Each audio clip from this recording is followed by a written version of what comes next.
Assalamu alaikum. Welcome to Malhama and the Mahdi. In this episode, let's discuss fear as a weapon of war. The Malhama is the Great Slaughter.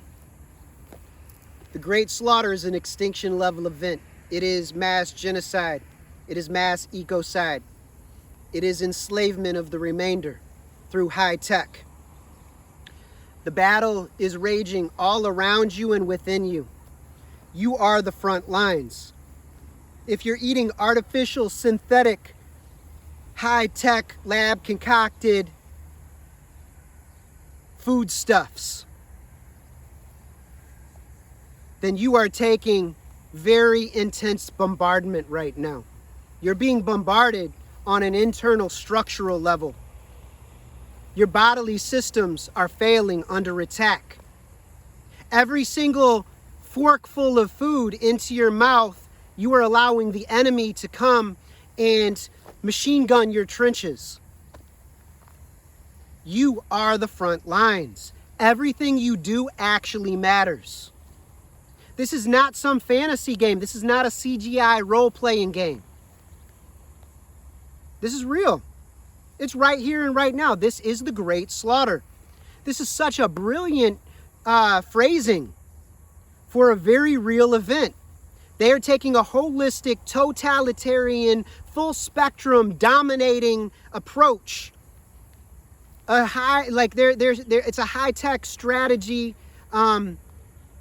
strategic approach to the destruction of our bodily and genetic integrity and our spiritual well-being.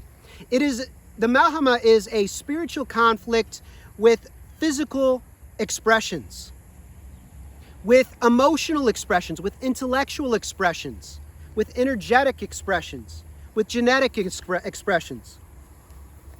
And one of the things that I wanted to say, now I've discussed this in other places, that they are taking a holistic totalitarian approach to destroying us.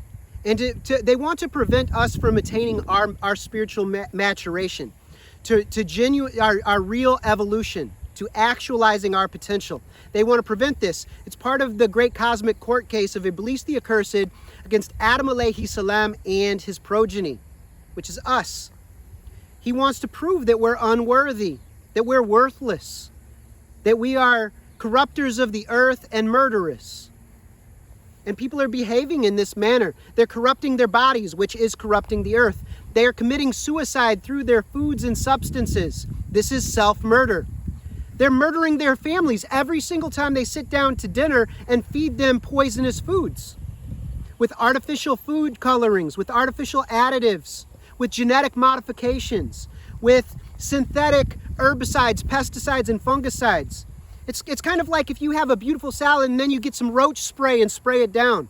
Yeah, it kills the pests, but it also kills all of your organs and leads to cancerous states and imbalanced, toxic, acidic states. And anything that negatively impacts your body automatically negatively impacts your mind. It will negatively impact your intellectual cognitive abilities. It will negatively impact your intuitive apparatus, your ability to read reality directly through the bodily interface. So one of the key ways that the devils are warring on us, besides devil tech, is psychological warfare. One of the most effective stratagems and tactics that they employ is related to fear. Fear is weaponized against us. Fear is a weapon against us.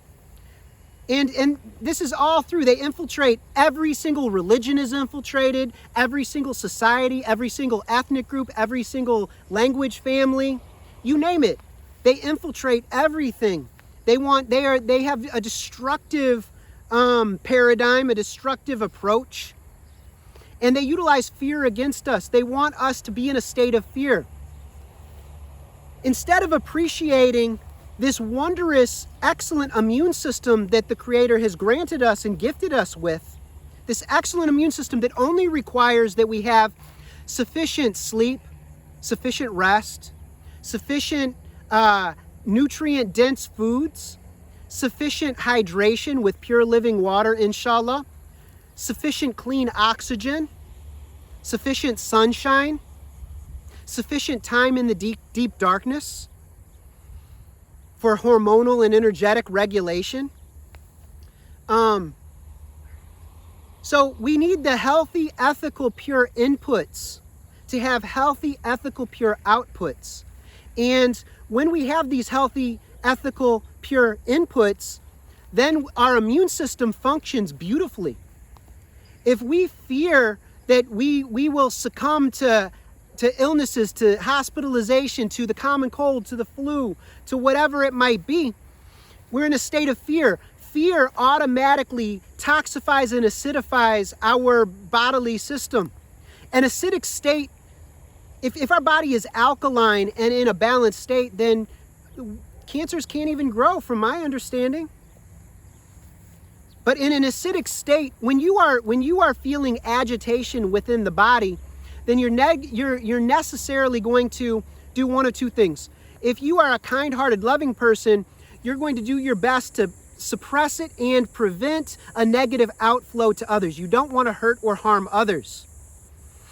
But it's kind of like that glass full of clear water that you keep on dropping food coloring that's full of poison into the water.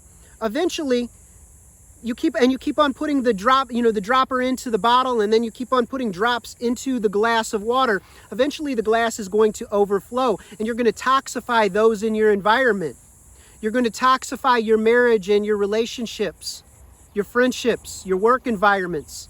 We're energetic beings, and our energy is palpable. You can feel energy. We are energetic.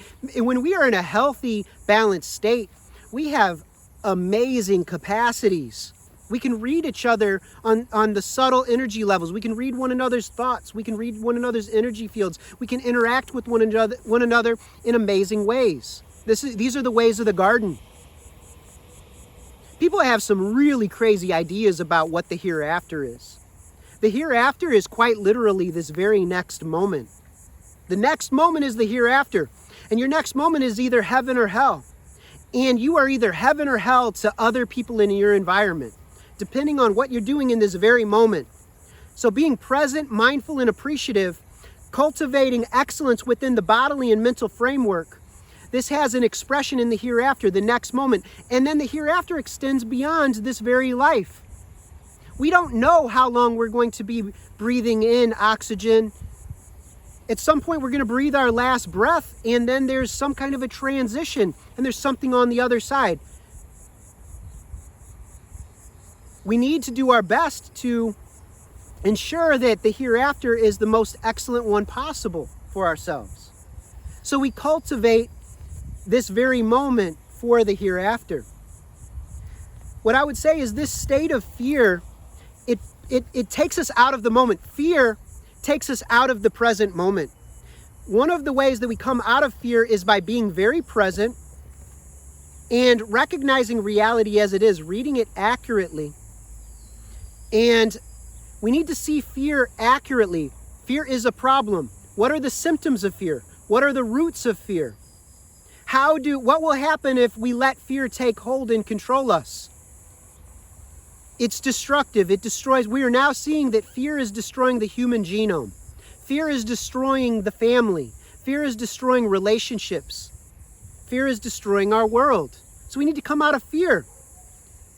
We need to courageously face the moment and face our fears and see what's actually happening. Read reality accurately and see where we're behaving irrationally. We need to be present, mindful, appreciative, rooted in the truth. We need to be courageous in facing our fear, and we need a prescription to come out of fear and its results. This is doable. We can ask our guide for guidance, and our guide is always truth.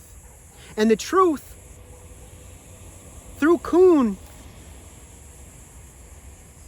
has provided messengers for us in every single bit of creation.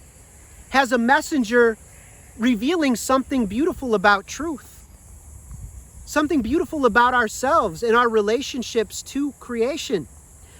And when we are appreciative and mindful and present,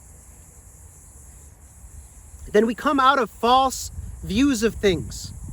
Fear is a false view. It's deception, it's delusion.